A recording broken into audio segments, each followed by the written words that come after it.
Hello, hello, JJ DiGeronimo here. Thank you for joining Together We Seek podcast. I have a very exciting guest. Master Nick Eagle is with me today. He is with us from Sedona, which is one of the places that kind of kicked off my spiritual journey.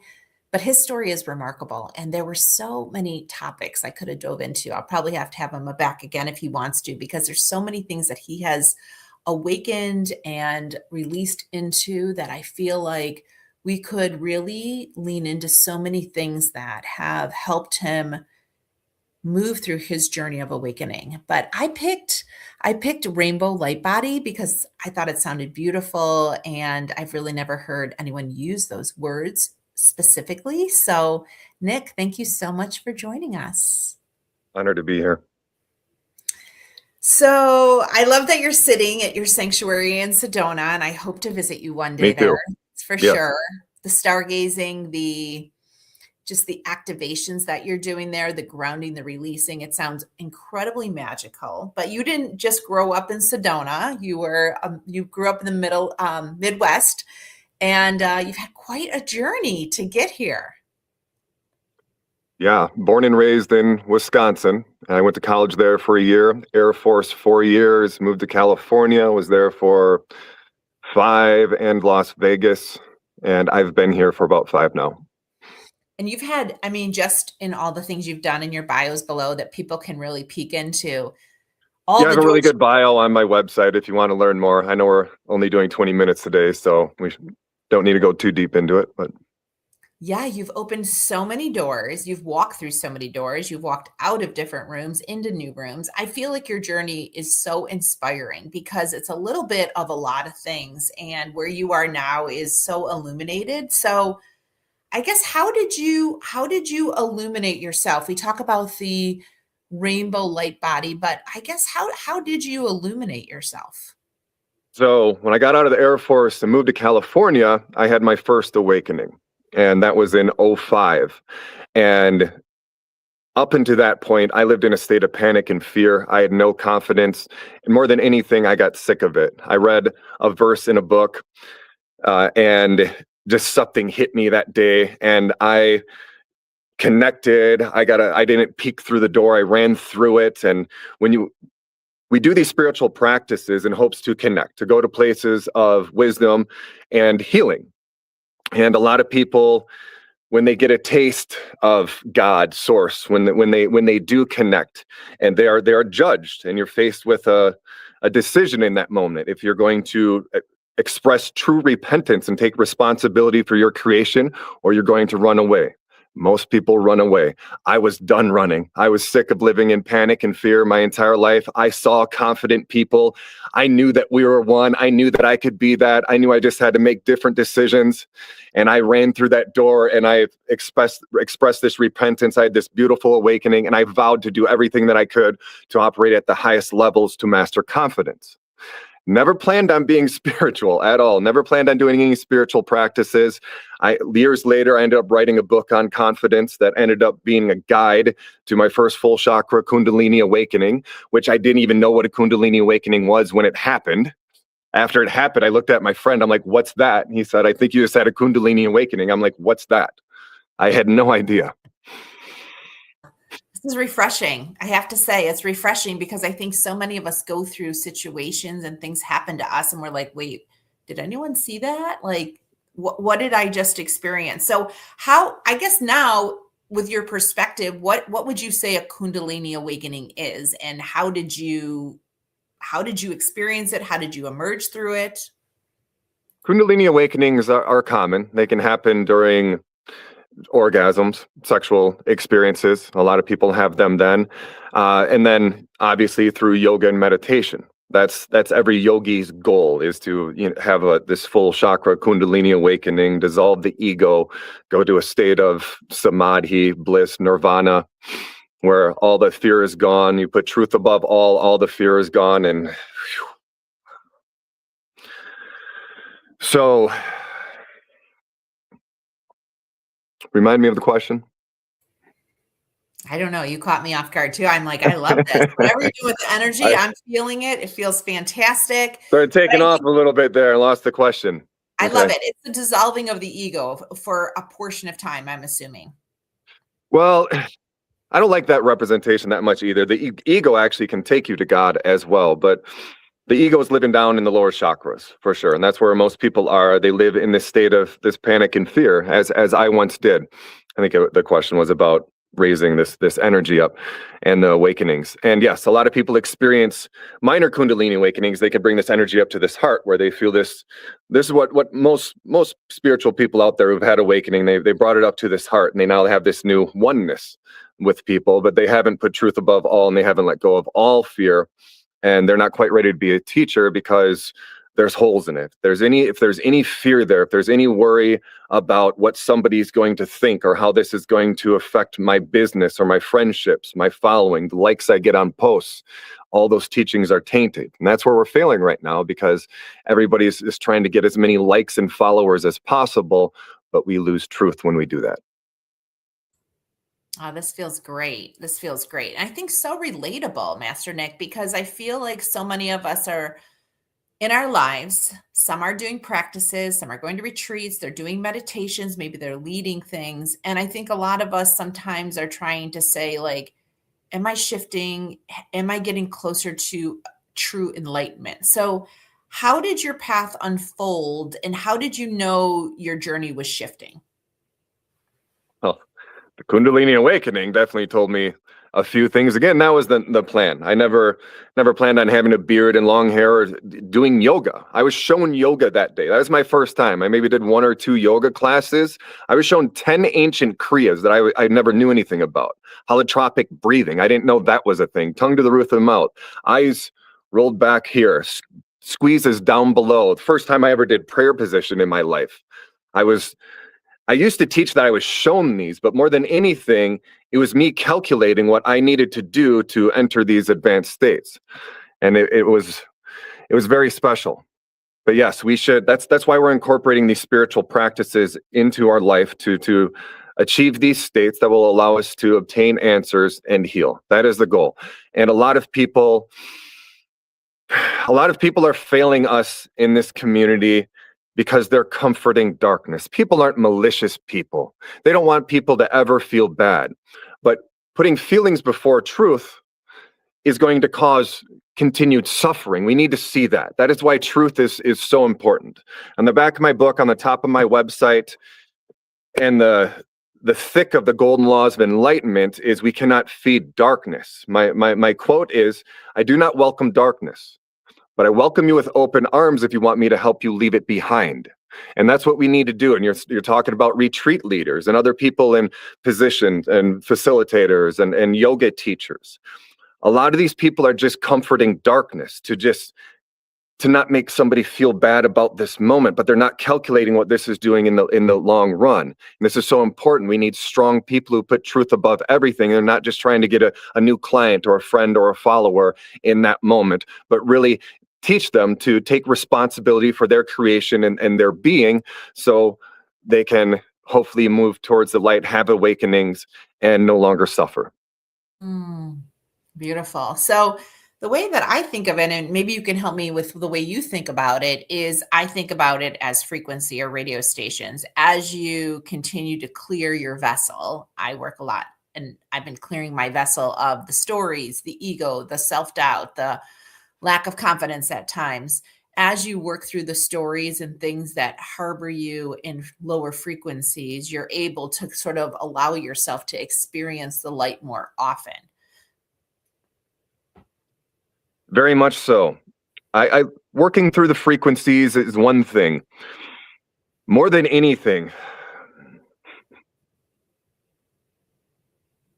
this happens sometimes.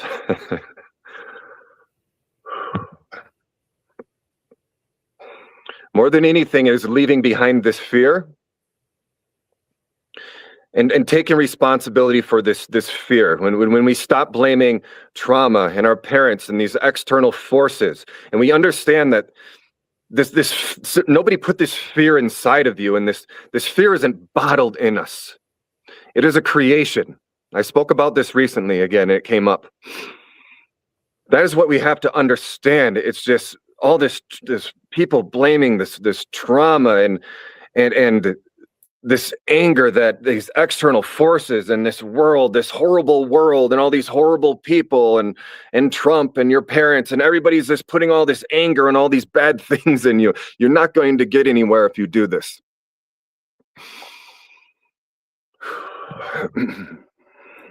Yes, I agree with you. And I think it's a perfect orchestration. The planet is perfectly orchestrated for us to live at a lower frequency, and that we really have to learn to trust ourselves and go within and illuminate our path ahead. And I think for a lot of us, we turn to light workers, healers, mystics, experiences, practices to help us see glimpses of that light until we can embody it ourselves. It is good to seek guides. It is good to take hands. The answers are found within, though. You need to find a guide who's going to help you operate at higher levels, put better things in you. I now offer my book, and also I released my Enlightenment protocol. That is my life's work since '05 when I vowed to operate at the highest levels. It's my life work and gift to the world at my website, masternickeagle.com. That's what we have to do. We have to empower people more than anything. We have to teach people that they are all powerful and all capable. We have to see through all of these excuses and this blamed thoughts that it's I'm broken. Trauma broke me. I have these mental disorders. It's just all this blame. We need to fight. We need to fight everything that is keeping us down. I fight it all. I fight all darkness. Big pharma, modern psychology, most therapists, they're teaching people that they're broken and they need pills and they can't heal and overcome on their own. And it's just destruction, all the way to most religions and Christianity who teach you that we're unworthy sinners. It's all nonsense. I see through it all. I see through all the lies. I've been there. I went to church as a child. Few people lived in the fear that I lived in. Few people struggled with learning and reading and focusing. These are all abilities. These are all abilities. You can improve yourself in every way, and there's no limit to that. We have to, and that's what we have to see in people. And so we're not just comforting their darkness and patting them on the back saying everything's going to be okay and pretending that they're broken and not capable. We have to see through it. You are not a teacher if you are not teaching people this, if you're not seeing through the lies and the pretending, because they're living in fear that they cannot put in more work and effort, take responsibility, take better care of themselves, and greatly involve and improve and have awakenings and be like anybody else on this planet. We are one. Yes, we are one. We are all connected from the same light. I totally agree with you. And I do think that you choose what frequency you want to live in, love or fear. And you can never be in both. You can only be in one. And so even if you think like, well, a couple hours I'm in love, but most of the rest of the day I'm in fear. Well, guess what? You're probably more in fear. You're probably in fear. So I love your book. And I think that, the golden laws of enlightenment have so many profound teachings. What's one of your favorite teachings from the book? Because it has a lot of great data points and just really profound quotes and information. So what's one of your favorite teachings? This is untainted information that I channel directly from source. Yes. The top, the number one law is truth above all, and number two is leave behind all fear. These are the most important steps. But then to honor creation and stop blaming, a lot of the things that we talked about here. As I say in the book, one of my greatest teachings and something that we need to be more honest about is going to the mountains, battling your demons, learning how to take care of yourself before you get into relationships. I actually just shot a video today talking about it and talking about owning up to being in relationships before I was ready, before I knew how to honor a woman more than anything. That's big too. Men shouldn't be jumping in relationships to distract themselves from their fears. I say in the video, I'm good with making it a law for 20-year-olds not to hook up anymore. I'm good with that. I know how much good that would bring to you don't need it. You don't need it. You need to go to the mountains first. You need to learn what you need to be to honor yourself and take care of this and leave your fears behind before you even attempt to be in a relationship. You need to be deserving of that. You don't get in a relationship to learn with somebody or to distract yourself. No, you have to take, if you're not if you're not good with being alone or with yourself, why should somebody else? Yes. Beautiful. And I'm a big believer you attract where you're at. And so whatever energy you have within is what you're going to attract Yes, without. of, And I of feel like course. And if you're not ready for this relationship, people are trying to find people who are going to bring them up. And that's the mistake that's being made. That's people are having children too, to learn with them and attempt to better their life. And more than anything, they're just distracting themselves. And yeah, you're not going to attract anything better than where you're at. So go to the mountains, put that work in, take better care of yourself, read, study, sit with your thoughts, and then get up here. And then when you attract somebody, if you're down here trying to figure things out with somebody, you're just distracting each other. It's this constant distraction. If you're in a relationship before you're ready, it's this constant arguments. You don't get anywhere. You're not learning anything. I did that for many years. I went from girl to girl to girl because we're all taught that we're going to grow old and lonely if, we don't get married and settle down and have children at a young age. It's so foolish. The Christians push that too. I don't like that. One of their biggest spokesmen says, nobody will ever learn how to parent. Just have children. Just have them. Like a lot of them push that. Oh, it's so dark. What are you talking about? You can't learn how to. What can't you learn? What can't you learn? Don't just have children. Don't just settle down at a young age to just have children, to have children. You know how dark and evil and twisted that is? I think it's just part of the matrix. Honestly, I think like some of this messaging is just part of the things we have to break through. And I know now, just because I've been breaking through for a long time, that you look back on your childhood, you look back on the messages, you look back on organizations or institutions, and you're like, huh, now that's interesting. But when you're in it, you don't know it until you break away from it, that you have perspective.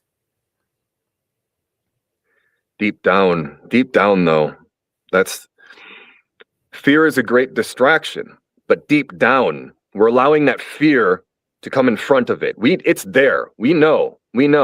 That's I don't accept that excuse or that blame either, because you're stuck in a position, or you haven't. We all know deep down. We just put that fear in front of it to try to block it, cover it up, and run away. I don't know, Nick. I feel like you don't know until you know. I feel like a lot of times when you grow up in a situation, you don't know what to know because you're kind of part of a movement, part of energy flows. And until you have your own crossroads, things that happen in your own life, that you start to look around and you say, wait a minute, this doesn't make sense. What is going on here? And then you start doing the digging and the learning and the clearing, that you get more perspective on the energy you were inside of. You're giving people blame and excuses. Deep down, we know. Deep down, we know. When I went to church as a child, I knew this doesn't feel good.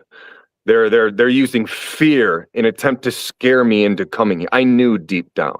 I knew deep down. I knew how silly. Awesome.